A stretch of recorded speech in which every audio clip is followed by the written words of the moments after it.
दोस्तों, रामायण के प्रमुख पात्रों में से एक कुंभकर्ण लंका के राजा रावण का छोटा भाई थाच।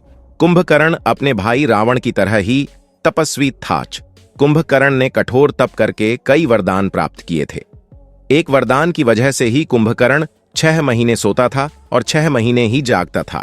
लेकिन बहुत कम लोग जानते हैं कि कुंभकर्ण को 6 महीने सोने का वरदान किस वजह से मिला था। ऐसे में आज के इस वीडियो में हम इसी रहस्य से पर्दा उठाने वाले हैं कि आखिर किस कारण उसे 6 महीने तक सोने का श्राप मिला।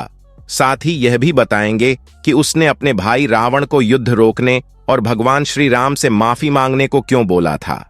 चलिए जानते हैं रावण के भाई कुंभकर्ण की वह कहानी जो उसे ज्ञानी और धर्म के मार्ग पर चलने वाला राक्षस बताती है। दोस्तों, कुंभकर्ण की कहानी जानने से पहले जानते हैं कि आखिर कौन था कुंभकर्ण। दरअसल कुंभकर्ण रावण का छोटा भाई था। रावण के 2 भाई थे, विभीषण और कुंभकर्ण। कुंभकर्ण की माता का नाम कैकसी था, जो राक्षस कुल से थी। वहीं उसके पिता वृषरवा ब्राह्मण कुल से थे। यही कारण था कि रावण और उसके दोनों भाई इन तीनों में ही राक्षस कुल के होने के बावजूद ब्राह्मण के भी गुण थे। जैसा कि हम जानते हैं कि रावण राक्षस होने के साथ साथ बहुत बड़ा ज्ञानी और शिव भक्त भी था। लेकिन आपको बता दें कि कुंभकर्ण भी काफी ज्ञानी और बहादुर था। हालांकि इन दोनों भाइयों में राक्षस के गुण थे, क्योंकि यह दोनों अपनी माता के साथ काफी समय बिताया करते थे। लेकिन विभीषण ने अपने पिता के साथ ज्यादा समय बिताया था, जिसके कारण से उसमें राक्षस का गुण बिल्कुल भी नहीं था। और यही कारण था कि वह भगवान राम के बहुत ही बड़े भक्त थे। ग्रंथों में ऐसा जिक्र मिलता है कि पहली पत्नी के पुत्रों का नाम कुंभ और निकुंभ था। ये दोनों बहुत बड़े राक्षस थे। निकुंभ के बारे में बताया गया है कि वो भी काफी शक्तिशाली था। दूसरी पत्नी के बेटे का नाम था भीमासुर। माना जाता है कि वो भी बहुत शक्तिशाली था। उसने अपने पिता की मृत्यु की बदला लेने के लिए देवताओं से युद्ध भी किया था। हालांकि बाद में भगवान शिव से उसका मुकाबला हुआ और शिव ने उसे भस्म कर दिया। भगवान शिव ने उसे जहां भस्म किया था, वहीं शंकर भगवान का प्रसिद्ध मंदिर भीमा शंकर है। तीसरी पत्नी से हुए पुत्र का नाम मूलकासुर था। इसके बारे में धार्मिक ग्रंथों में ज्यादा कुछ जिक्र नहीं मिलता है। कुंभकर्ण के पिता अर्षि विश्रवा विद्वान थे। उन्होंने कुंभकर्ण को शिक्षा दी थी, इसलिए उसे तमाम वेदों और धर्म अधर्म की जानकारी थी। वह भूत और भविष्य का जानता था। तो दोस्तों, अब हम आपको बताते हैं कुंभकर्ण को दिए गए श्राप की कहानी। लेकिन उससे पहले इसी तरह की और रहस्यमयी जानकारी प्राप्त करने के लिए हमारे चैनल ट्रू हिस्ट्री को आज ही सब्सक्राइब करें और बेल आइकॉन को प्रेस करें। दरअसल कुंभकर्ण बहुत ही विशालकाय शरीर वाला, बुद्धिमान और ताकतवर राक्षस था। उसकी ताकत के सामने तो भगवान इंद्र भी डरते थे। कुंभकर्ण को हमेशा से ही खाने का बहुत शौक था। विशालकाय शरीर होने के कारण वह एक बार में ही हजारों लाखों लोगों का खाना खा जाया करता था। उसकी सेना और राज्य के दास खाना इकट्ठा करते करते थक जाते थे। लेकिन कुंभकर्ण की भूख समाप्त नहीं होती थी। एक दिन कुंभकर्ण ने सोचा कि यदि भगवान ब्रह्मा की तपस्या करी जाए और उनसे वरदान में स्वर्ग का सिंहासन मांग ले, तो जीवन भर उसे पेट भर के खाना खाने को मिलेगा। यह सोचकर कुंभकर्ण और उसके दोनों भाई रावण और विभीषण ने उसके साथ तपस्या करना शुरू कर दिया। वह भगवान ब्रह्मा का नाम जपते हुए लंबे समय तक तपस्या करते रहे। इधर भगवान इंद्र को भी डर था कि कहीं भगवान ब्रह्मा इसे प्रसन्न होकर वरदान मांगने को न कहें, और यदि उन्होंने ऐसा किया तो निश्चित ही कुंभकर्ण स्वर्ग का सिंहासन मांग लेगा। और यही चिंता लेकर भगवान इंद्र मां सरस्वती के पास पहुंच गए और अपनी सारी चिंताएं बताने लगे। इसके बाद माता उनकी मदद का आश्वासन देती है। उधर भगवान ब्रह्मा कुंभकर्ण की तपस्या से प्रसन्न हो चुके थे और फिर वह उन तीनों को दर्शन देते हैं। भगवान ब्रह्मा कुंभकर्ण को मनचाहा वरदान मांगने को कहते हैं। कुंभकर्ण वरदान के रूप में इंद्रासन मांगने ही वाला था कि माता सरस्वती उसकी जीभ पर आकर विराजमान हो गई और इंद्रासन की बजाय निद्रासन बुलवा दिया। जब तक रावण और कुंभकर्ण यह समझ पाते, तब तक भगवान ब्रह्मा तथास्तु बोल चुके थे। इसके बाद जब कुंभकर्ण और रावण को इस बात का एहसास होता है, तो वह भगवान ब्रह्मा को वरदान वापस लेने के लिए विनती करते हैं। लेकिन भगवान ब्रह्मा कहते हैं कि एक बार दे दिया, वरदान वापस नहीं लिया जा सकता। इधर कुंभकर्ण को भी अपनी गलती का एहसास हो गया था। वह भगवान ब्रह्मा के सामने रोने और गिड़गिड़ाने लगता है। तब भगवान ब्रह्मा कहते हैं कि मैं वरदान तो वापस नहीं ले सकता हूं, लेकिन इस वरदान के प्रभाव को कम जरूर कर सकता हूं। हमेशा निद्रा में रहने के बजाय अब तुम 6 महीने जागोगे और 6 महीने निद्रा में रहोगे। जिसके बाद से कुंभकर्ण 6 महीने तक नींद में रहता था और 6 महीने जागने के दौरान पेट भर के खाना खाता था।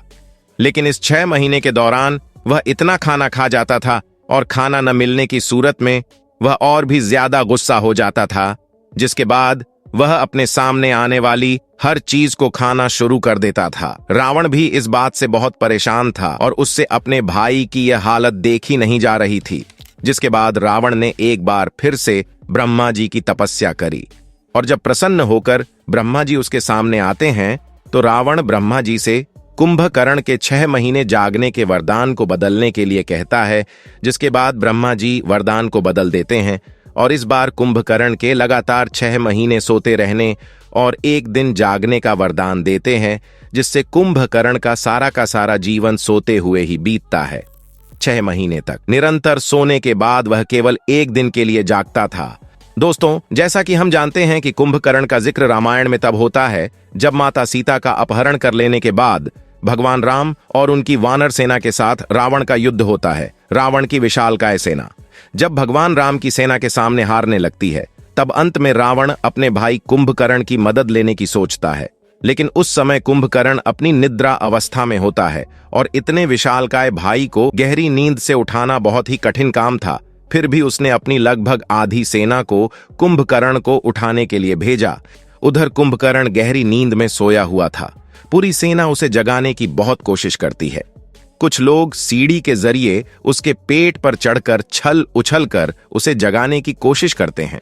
लेकिन जब लाख कोशिश करने के बाद भी कुंभकर्ण नहीं उठता, तब सेना के मन में ख्याल आता है कि क्यों ना इसे स्वादिष्ट भोजन परोसा जाए, क्योंकि कुंभकर्ण खाने का बहुत शौकीन था और शायद वह भोजन की सुगंध से उठ जाए। सभी सेनाओं ने विशाल मात्रा में विभिन्न प्रकार के स्वादिष्ट भोजन को जुटाया और भोजन की स्वादिष्ट सुगंध जब कुंभकर्ण की नाक में गई तो वह अपने आप ही उठ गया। जिसके बाद उसने भरपेट खाना खाया और खाना खाने के बाद वह सीधा अपने भाई रावण के पास गया। जब कुंभकर्ण रावण से मिला तो उसे रावण के द्वारा पूरी घटना का ज्ञान हुआ। रावण ने उसे बताया कि किस प्रकार उसने माता सीता का हरण कर लिया है। जिसके बाद श्री राम ने वानर सेना के साथ लंका पर चढ़ाई कर दी है और किस तरह इस युद्ध में रावण के कई योद्धा और भाई बंधु मारे जा चुके हैं। इसीलिए उसे समय से पहले श्री राम की सेना के साथ युद्ध करने के लिए जगाया गया है। दोस्तों, उस वक्त कुंभकर्ण को यह आभास हो गया था कि श्री राम कोई और नहीं बल्कि नारायण का अवतार हैं और माता सीता स्वयं मां लक्ष्मी का। उसने भूतकाल में घटित हुई कुछ घटनाओं का उदाहरण देकर रावण को समझाने का प्रयास किया कि वह माता सीता को लौटा दे तथा भगवान श्री राम की शरण में चला जाए। यह सुनकर रावण ने कुंभकर्ण पर क्रोध किया तथा उसे युद्ध में जाने का आदेश दिया। आखिर में जब कुंभकर्ण समझ गया कि अब रावण को समझाने का कोई फायदा नहीं है, तो उसने युद्ध भूमि में जाकर नारायण के हाथों मरने का निश्चय किया। जब कुंभकर्ण अपना विशाल शरीर लेकर युद्ध में पहुंचा, यह देखकर कुंभकर्ण का छोटा भाई विभीषण उसे वार्तालाप करने आया। उसने कुंभकर्ण को श्री राम की सेना के साथ मिलकर धर्म का साथ देने को कहा। लेकिन तब कुंभकर्ण ने अपना धर्म अपने भाई व लंका के राजा के लिए लड़ना बताया। उसने विभीषण को भी गलत नहीं कहा और उसे कहा कि तुम अपने धर्म का पालन करो और मुझे अपने धर्म का पालन करने दो। जिसके बाद वह युद्ध करने के लिए आगे बढ़ा। वह वानरों को अपने पैरों तले कुचलता हुआ आगे बढ़ता जा रहा था और उन्हें चबाकर खा रहा था। इसी बीच में उसका हनुमान, लक्ष्मण, अंगद आदि से भी युद्ध हुआ। लेकिन उस वक्त यह सभी उसको रोक पाने में नाकामयाब रहे। जब वानर नरेश महाराज सुग्रीव उससे युद्ध करने आए तो वह बहुत प्रसन्न हो गया। उसकी योजना थी कि यदि वह सुग्रीव को ही बंदी बनाकर रावण के सामने ले जाएगा तो उससे राम सेना का साहस टूट जाएगा। वह अपने राजा को बंदी बना देखकर निराश हो जाएंगे। उसने ठीक ऐसा ही किया तो पीछे से स्वयं भगवान श्री राम ने उसे चुनौती दे दी। कुंभकर्ण को पता चल गया था कि उसके सामने स्वयं नारायण आ चुके हैं और उसका अंत अब निश्चित है। लेकिन नारायण के हाथों मृत्यु होने से वह बेफिक्र था। उसने श्री राम के साथ भीष्म युद्ध किया तथा अंत में भगवान श्री राम ने इंद्रास्त्र चलाकर कुंभकर्ण की दोनों भुजाएं काट दी। उसके बाद भगवान श्री राम ने ब्रह्मदंड चलाया, जिससे कुंभकर्ण का सिर कटकर समुद्र में जा गिरा और अंत में प्रभु श्री राम ने कुंभकर्ण के पेट को काटकर अलग कर दिया और इस तरह कुंभकर्ण का वध हो गया। दोस्तों, जब कुंभकर्ण के वध किए जाने की खबर रावण तक पहुंची तो रावण फूट फूट कर रोने लगा और मन ही मन सोचने लगा कि ऐसा कैसे हो सकता है। कुंभकर्ण, जिससे भगवान इंद्रराज भी डरते हैं, आखिर उसे एक आम इंसान ने कैसे मार दिया। लेकिन तभी उसको कुंभकर्ण की कही हुई बात याद आई कि श्री राम एक आम इंसान नहीं बल्कि भगवान नारायण का अवतार है। उम्मीद करते हैं कुंभकर्ण पर हमारी आज की यह पेशकश आपको पसंद आई होगी। यदि यह वीडियो पसंद आई हो तो इसे एक लाइक करके अपने दोस्तों और रिश्तेदारों में ज्यादा से ज्यादा शेयर कर दें। कमेंट बॉक्स में जय श्री राम लिखना बिल्कुल भी ना भूलें। आगे भी ऐसे वीडियो देखते रहने के लिए चैनल को सब्सक्राइब कर लें। जल्द मुलाकात होगी अगली वीडियो में, तब तक के लिए आप सभी का धन्यवाद।